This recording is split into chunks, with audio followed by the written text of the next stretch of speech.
Chers amis fidèles du Padre Pio, bonjour. Nous nous retrouvons autour de notre bon Padre Pio et en cette occasion, puisque nous venons de fêter où nous allons nous rappeler pendant tout ce mois de décembre l'Immaculée Conception, eh bien, j'ai une pensée spéciale pour les membres du clergé et les religieuses qui nous soutiennent. Nous avons des prêtres qui prient pour nous, qui disent la messe pour la chaîne. Il y en a une bonne quantité.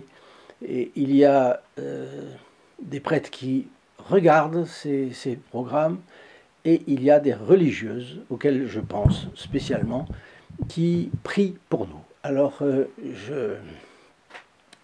je commence donc avec notre premier commentaire. Aujourd'hui, c'est le programme Grâce au Padre Pio.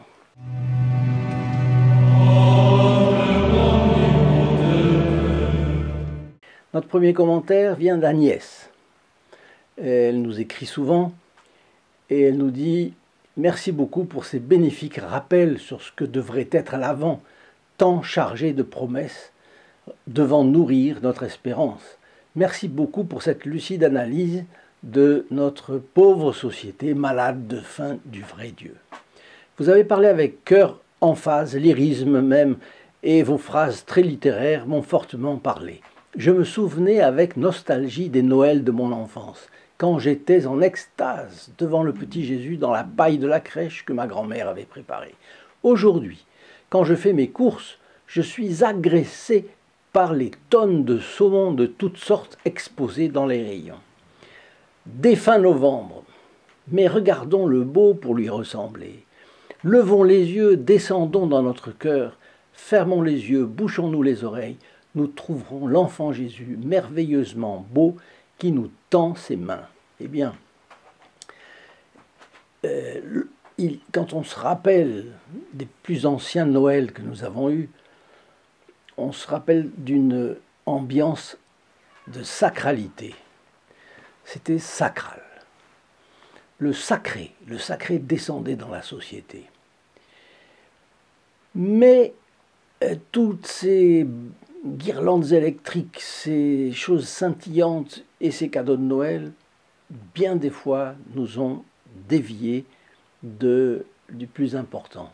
Et donc, il est vrai, Agnès, que nous pouvons reprendre cette première idée, cette première vue, ces premières impressions, cette première vivance, comme on dit, du vrai Noël, et essayons de le développer en nous. Et votre commentaire est parfaitement exact. La question, c'est de faire un travail intérieur pour se remémorer. Dieu nous a donné la mémoire pour nous en servir. Donc, ça ne viendra pas tout seul. Il faut prier, il faut penser, et il faut faire ses efforts. Et là, la grâce viendra.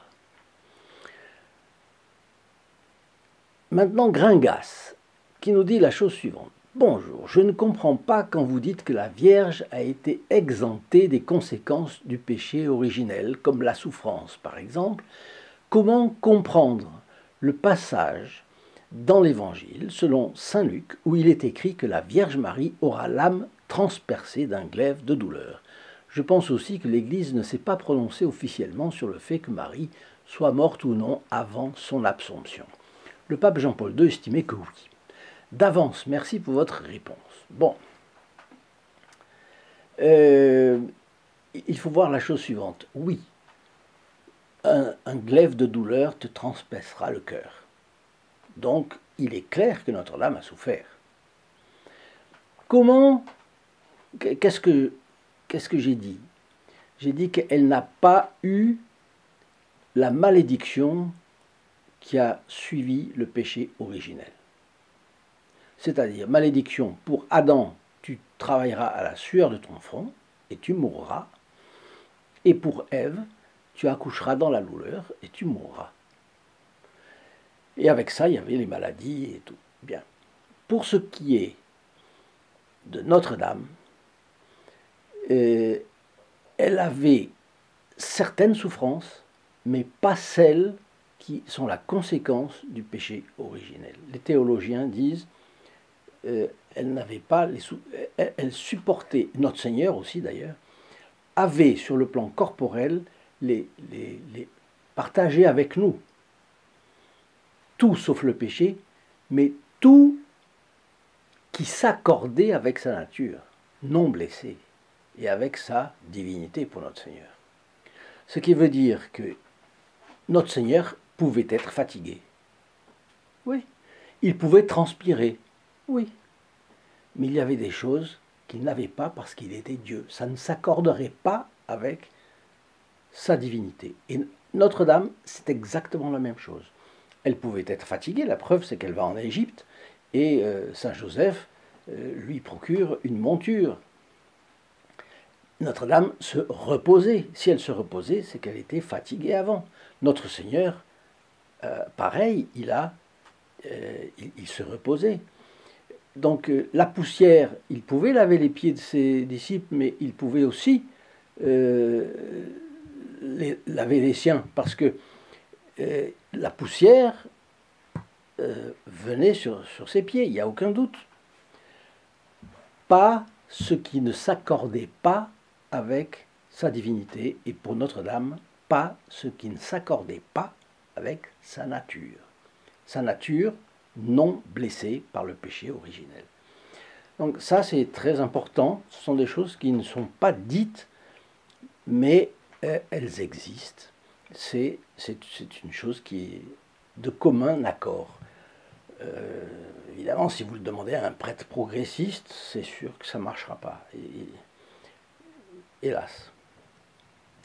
Bien. Donc, ça, c'est la doctrine de l'Église.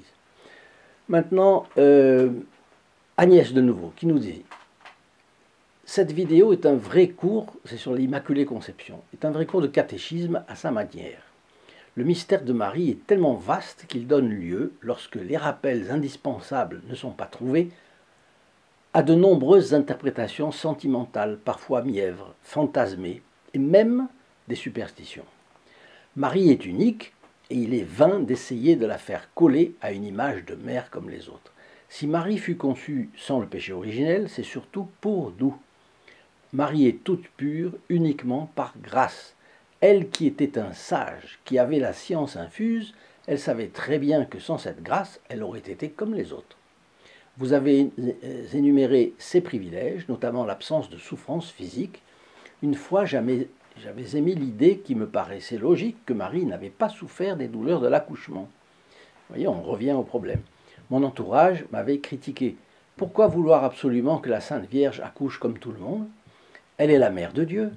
Vu son immaculée conception et la conception virginale de Jésus, on peut supposer que Dieu puisse suspendre pour sa créature élue les lois naturelles. Et c'est ce qu'il a fait.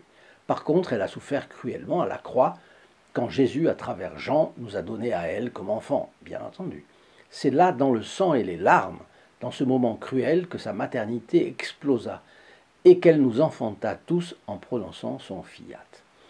Oui, exactement cela. Notre-Dame, comme notre Seigneur, qui a pleuré devant Lazare. Bon, il a pleuré aussi devant Jérusalem, la trahison future de Jérusalem.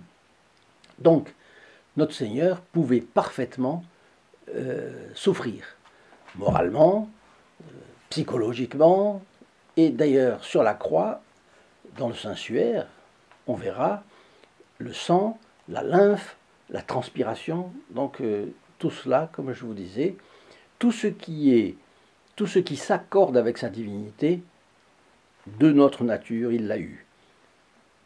Pourtant, il n'a rien eu de ce qui, dans notre nature, ne s'accorde pas avec sa divinité. Alors, pour Notre-Dame, oui, bien entendu, elle n'a pas eu un accouchement comme les autres. Et la preuve, c'est que nous, dans le, c'est l'Alma Redemptoris Mater, Virgo prius ac posterius, c'est-à-dire on rappelle là qu'elle a été vierge avant, pendant et après l'accouchement. C'est une chose qu'il faut toujours bien se rappeler. Notre Seigneur, Dieu est tout-puissant.